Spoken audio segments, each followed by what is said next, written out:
Hey guys, welcome back to the channel. Today we've got a different kind of release. We got a bunch of icons that were actually upgraded for the franchise greats event, so we're going to go over all those. We also got some funny, it seems like every person that was in the NHL community that called out Jake Paul got a prime time as well, which is kind of funny, so we'll go over some of the better prime times, but let's get into today's video, guys. Don't forget, tonight is Team Build Tuesday, every Tuesday night, 9 p.m. Eastern time on my Twitch channel. For anyone that is subscribed to me on Twitch, we throw everyone's name into a hat, and we start picking names, and we go through all of your team. We go through your how many coins you've got, how many icons, you know, all the gold collectibles, your team, and then we, you know, go over as a group collectively where you should go from there. It's been really fun, so that happens at 9 p.m. tonight on my Twitch channel. So let's get into today's content. Start with the 85 Robin Lehner. Like I said on Twitter, after the Jake Paul fight, he was someone who replied to Evander Kane after challenging him to a fight, which was hilarious in its own right. But we got a Robin Lehner card. Balanced is a bad synergy, in my opinion, in terms comparing them to all the other ones. At 6'4", though, he's not bad in terms of size. Speed is nice. Acceleration is great at 78. Glove high at 87. This actually might be a half-decent goaltender card for anyone that's struggling to find a goaltender. He probably shouldn't cost you a lot either. Not a bad card, but I would never recommend it because the synergy just isn't going to help you out. Then we've got the 83 Thomas Chabot, 6'2", with the Swarm synergy. Great synergy, in my opinion, just because it only costs 8 to activate, and it has some good, boosts in terms of stick checking, defensive awareness, and agility. But obviously, you want to have distributor first before it. In terms of defensive abilities, though, he has got great size, but his speed only 82, and then his shot, his accuracy is under 80. This is probably an avoid for me because even with without Swarm activated, not a lot of people have it activated. Stick checking and defensive awareness are okay. They're not bad, but nothing special. This would be an avoid for me. The dude that started it all, my boy Evander Kane, the 86 overall with Wingman. Again, not a synergy that you're looking to activate, but has decent stats. 86 across the board in terms of skating, shot in the mid-80s, hand stats in the mid-80s, and then in body checking at 87, and 6'2". Not a bad winger at all, in my opinion. I'm curious to see what he's going for. We'll take a look, as that's not a bad card. I wish, there's none up right now. He's not going for, he's going for too little, so we'll wait and see. I wish he had a better synergy, but not bad at all for the Evander Kane primetime card. Moving on to the new franchise greats, we got the 84 Mika Pitlick, 5'10" with Wingman. Has 85 speed, 80 acceleration is tough, but 90 agility is not bad. But on center, again, nothing that's that crazy. He does have 84 on the draws. This could be a really cheap face-off guy that you could use if you're really desperate for face-offs, but not someone that I would target. You know, his acceleration isn't bad. His speed's okay. The shot's pretty tough. Hand stats are okay. I mean, stick checking only 80. This is just probably better for the price that he's going for. Then we've got the 84 Rafael Diaz, who is an 84 overall with 2 to Workhorse, which is nice. The Workhorse synergy is really nice on defensemen because, again, it will help activate and give you acceleration for D-man, which is important. I find that acceleration is more important on defensemen than it is on wingers or forwards. But that would be half bad at all, especially if you had distributor as well. Then you'd basically have 88s across the board in terms of speed on an 84 overall card. His defensive abilities, not bad as well. Stick checking 85, defensive awareness 85.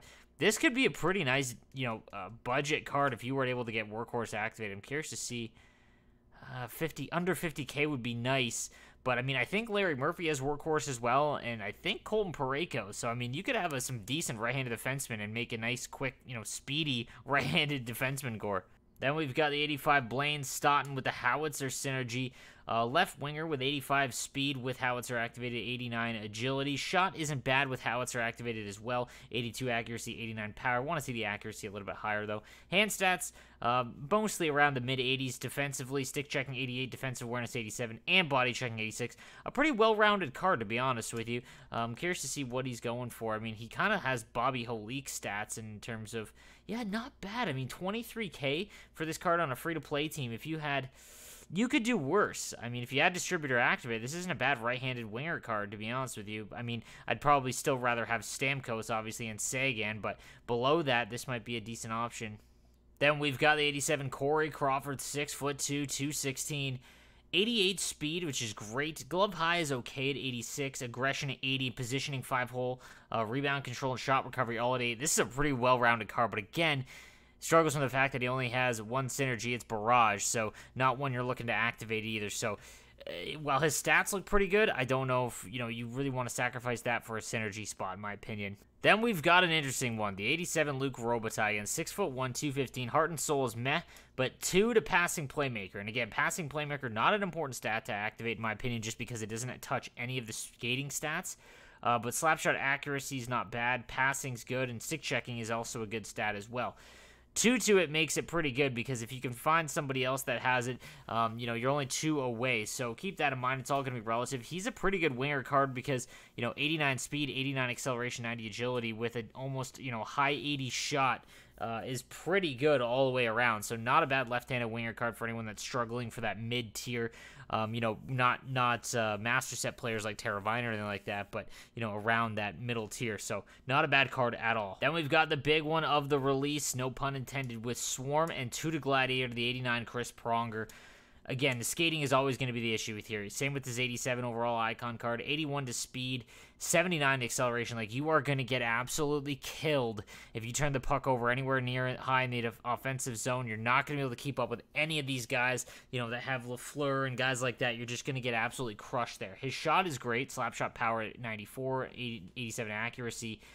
88 passing and puck control, which is nice. 99 defensive awareness and 93 stick checking with 94 body checking. In his own zone, he's probably the best defenseman in the game. It's just Gladiator is not a really good, synergy, because body checking and strength, while they're great, to boost to, strength is a modifier stat, so it's not really going to help you all that much. It helps balance, body checking, puck control, those kinds of things, but it's not something noticeable. And body checking on a 6'6", 220 guy that already has 94 body checking, just not going to see the difference there. Defensive awareness is nice, and slapshot power is okay as well, but just not probably one of the lowest in terms of important synergies to activate.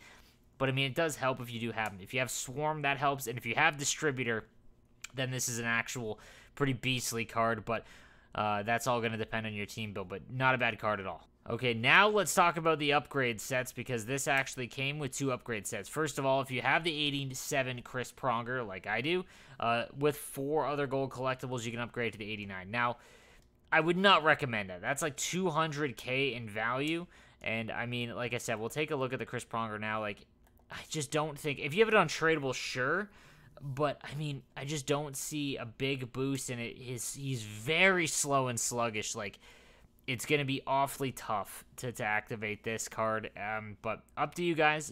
I could throw him in instead of Yossi if I got the 89. Again, defensively, he's incredible, but you need someone extremely fast to make up for it on his defensive pairing. And then we've got the Luke Robitaille upgrade, again, the 85 to the 87 for 2 gold collectibles. If you have one untradeable, this one's not terrible. Basically, you trade in the untradeable 85 for 100k and get the 87. The 87 is nice, I'm not going to lie. I mean, the 2 to passing playmakers, whatever, but just the 87 alone is an actual really, really good left-handed winger card. So keep that in mind. I would actually probably think about doing this if you had the 85 untradeable. All right, guys, we also have our monthly diamond packs, so we'll go ahead and rip those. We'll see what we get. All gold players rated 80 or above, 10 players over 5 rounds. Let's see what we get. I'm betting not a whole lot, but all right, we started off pretty slow. Yeah, nothing here. Bunch of 81s and Ryan Reeves with the Primetime out is kind of tough. First round, not good. Come on, give me a master item. There we go. That'd be sweet. And a bunch of 80s. We're just getting 80 overalls. Tavo Teravainen. We'll take Riley Smith. We'll keep moving along here. Nothing, like I said, nothing. I'm not expecting anything out of these, but hey, it's free packs. Oh, okay, we get the... we do get the Primetime Ryan Reeves, so that's kind of funny. Let's see how that works out. Now let's keep going. We're in round 4 now. Arvidsson, and nope, nothing there. So, again, it looks like this pack's going to be a bust. But, again, these are just card fodder, so, I mean, you can turn them into gold collectibles. So, that's 20 cards, basically. And, wow, that's tough. Bo Horvat, nice. Okay, so that's our first one done. Those are all just going to turn into collectibles, so that is what it is. Actually, no, I'm going to sell all those because they are tradable. Nice. Nice little 10k roughly there. Let's move on to the next pack. Okay, like, what? What are the odds of that? Okay. Travis Konechny, and we'll do this. Actually, no, we'll do Ryan Reeves. Why not? Okay. 82 Perron. I got trolled by the purple. Okay, that sucks. Ooh, Andrew Cogliano with distributor. Yes, sir. Look at that speed on him with distributor. Sign me up. That is a great free-to-play. Wow. As free-to-play cards go, this... Actually, not even free-to-play, but if you're looking for a bottom pair, that is a very good card. Okay, nice. That's actually low-key pretty gross. We'll go like that. So we do get an 86, but it is Draisaitl, so it's like, who cares? Darcy Kemper. And that's going to be that. Darcy Kemper and Chikrin will take. 2 more rounds to go. Master item, come on, let's get a sweet pull. Allmark, no. Bustad, nothing there. Okay, Bustad and Allmark. And then the last round. Okay, Michael Rasmussen. I've already pulled him a bunch. 82 Lindholm, an 80, and an 80. Okay. All right, so nothing out of those packs, but it is what it is. All right, guys, so that is going to do it for today's episode. Let me know what you think in the comments section down below, and hopefully I'll see you tonight for Team Build Tuesday. Have a good one.